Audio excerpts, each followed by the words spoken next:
Армысыздар, құрметті көрермен, эфирде мақсатына жеткендер хабары. Сіздермен бірге Мақсат Ержанұлы.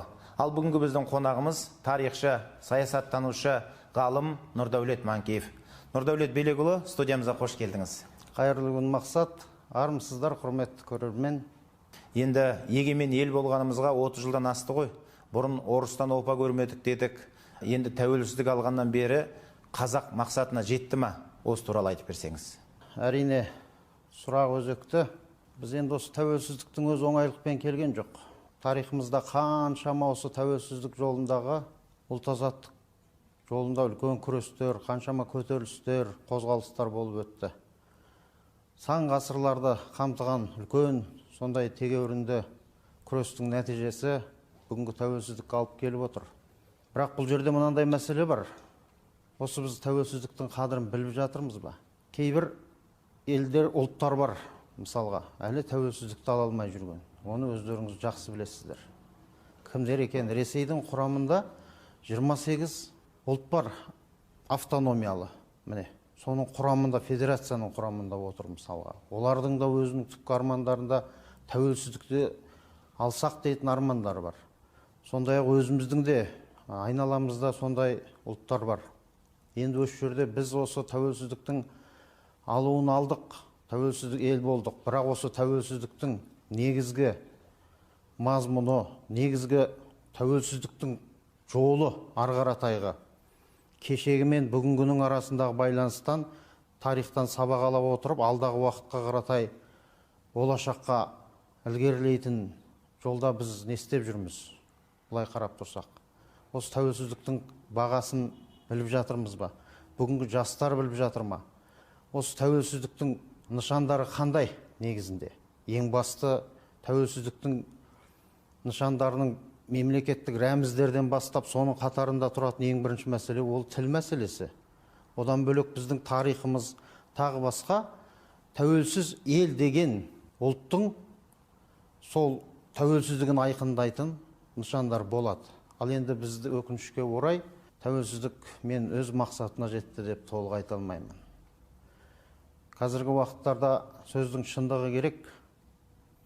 Осы тәуелсіздігімізді сақтап қаламыз ба дейтін сұрақтың өзі бізге күмән тудыра бастады. Қарап тұрсақ, қалай болмақ?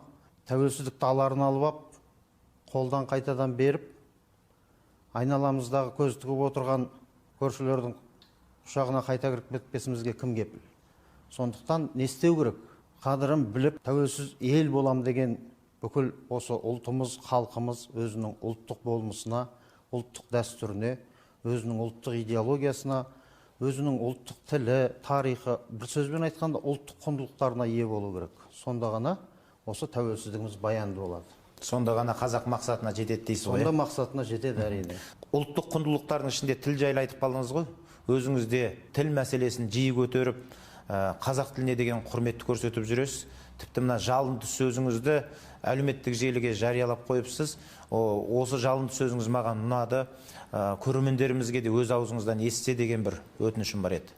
Мемлекет өзінің мемлекеттік тілі болады. Біздің мемлекеттік тіліміз қазақ тілі. Ұлы қазақ елінде ол мемлекеттік тілді білмеген адамдар негізі мемлекеттік қызметке алынбау керек. Бұны бізде мемлекеттік тұрғыдан да осындай мәселелер осы уақытқа дейін көтеріліп те келді, бірақ та өкінішке орай ол әлі өз мәнінде орындалған жоқ. Сондықтан бізде осы тілді біліп тұрып сөйлемейтіндер, таза білмейтіндер, өзіміздің ана тілді, яғни мемлекеттік қазақ тілін. Одан кейін тағы да бір дүбәра бар, ол жартылай орысша, жартылай қазақша қосып сөйлеп, осы тіліміздің шатпағын шығаратын жағдайлар болып жатады. Сондықтан осындайларға арналған еді.